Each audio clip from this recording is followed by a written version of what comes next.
आता आज आपण विवाह या संदर्भात चर्चा करू. विवाहामध्ये ज्या वेळेला आपल्याकडं विवाहाची इच्छा आहे का? मग विवाहामध्ये येणारे अडथळे, मंगळाची पत्रिका, गुरु कितवा आहे, मग सासू कशी भेटेल, मग सासरे कसे भेटेल, लग्नानंतर भाग्योदय होईल का? विदेशात ला मुलगा मिळेल का? किंवा अनेक अशा गोष्टी आहेत, की आपल्याला भावमिलन करावं लागतं. मुलाचं मुलीशी पटेल का? वधूशी वरासह समजावून घेईल का? वधू-वरामध्ये समंजसपणा राहील का? वधूचं परिवाराशी पटेल का? वधूशी सासूशी पटेल का? वधूची सासऱ्याशी पटेल का? आणि ती लग्न टिकवेल का? आणि दुसरी गोष्ट म्हणजे ती आस्तिक आहे का नास्तिक आहे?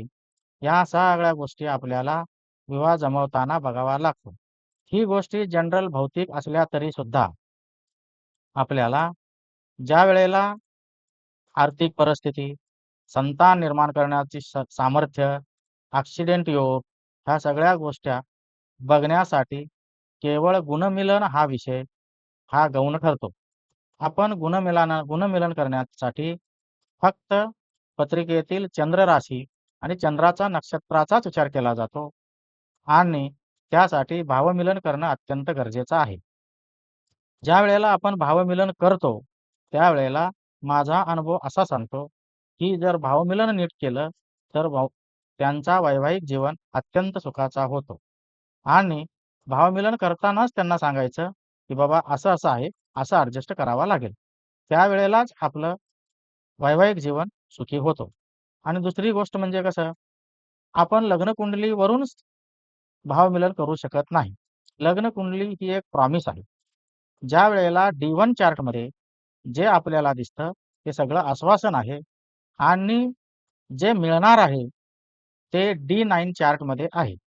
समजा D1मध्ये एखाद्याचं धनस्थानात शुक्र आहे, असं म्हटल्यानंतर आपण त्याला जजमेंट देतो, की तुझं धनस्थानात शुक्र आहे, भरपूर पैसा मिळेल. पण तोच शुक्र D9मध्ये नीचाचा गेला, तर काही कामाचा राहणार नाही. पाहिजे तेवढं आउटपुट, पाहिजे तेवढं फलित तो करू शकणार नाही.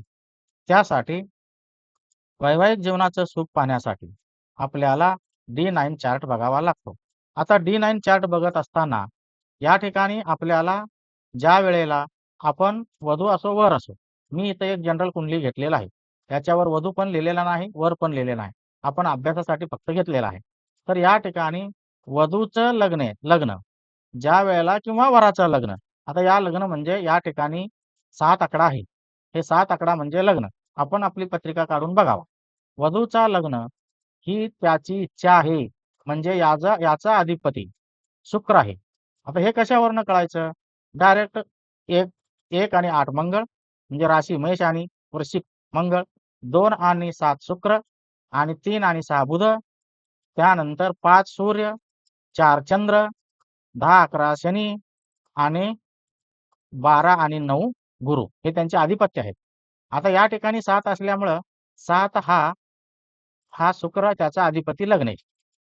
लग्नेश हा त्याची इच्छा आहे आणि लग्न ही त्याची इच्छापूर्ती आहे. आता हे नवमच कुंडली आहे. म्हणजे D9 चार्ट आहे. म्हणजेच याचं लग्न शुभ आहे आणि लग्नेश सुद्धा धर्मस्थानात, नवम स्थानात, भाग्यस्थानात, भले धर्मस्थान म्हणा, नवम स्थान म्हणा, भाग्यस्थान म्हणा, तर तो गुरु बरोबर शुभ राशीत आहे. म्हणजे सांगण्याचं तात्पर्य असं आहे, इच्छा पण चांगली आहे आणि लगेच इच्छापूर्ती पण होईल.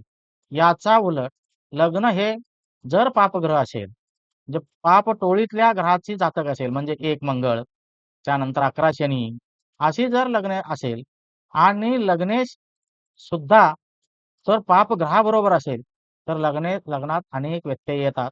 लग्न करण्यासाठी आपल्याला अनेक काही गोष्टी कराव्या लागतात. आता हे काय करावं लागेल? तर आपल्याला काही सेवा करावं लागतं. काही हे करावं लागतं. त्यामध्ये सेवा करून आपल्याला त्या ग्रहाला डिस्चार्ज करून आणि लग्न जमवणाऱ्या ग्रहाला चार्ज करावं लागतं. ही त्यातली गोष्ट आहे. म्हणून आज सांगण्याचं तात्पर्य असं आहे आणि यामध्ये एक क्लू असा आहे, की ज्यावेळेला लग्नेश सुद्धा पापग्रह आहे, पाप आहे आणि लग्न सुद्धा पाप आहे. समजा ज्या वेळेला लग्न पाप आणि लग्नेश पाप, त्यावेळेला आपल्याला असं म्हणता येईल, विवाहात व्यत्यय येतं. पण लग्नेश शुभग्रह आहे आणि लग्न अशुभ ग्रह आहे, तर त्यावेळेला लवकर लग्न जमेल. कारण लग्न असं म्हणतं, की मी लग्न करणार नाही आणि लग्नेश म्हणतो पापग्रह असल्यामुळं, मी तुला करायला लावीन. हे त्यामधला एक क्लिव आहे. अशा छोट्या-छोट्या क्लिव गोष्टी असतात. पुढच्या पत्रिकेमध्ये आपण की लग्न जमवताना अजून काय गोष्टी करायच्या असतील, ते आपण बघू.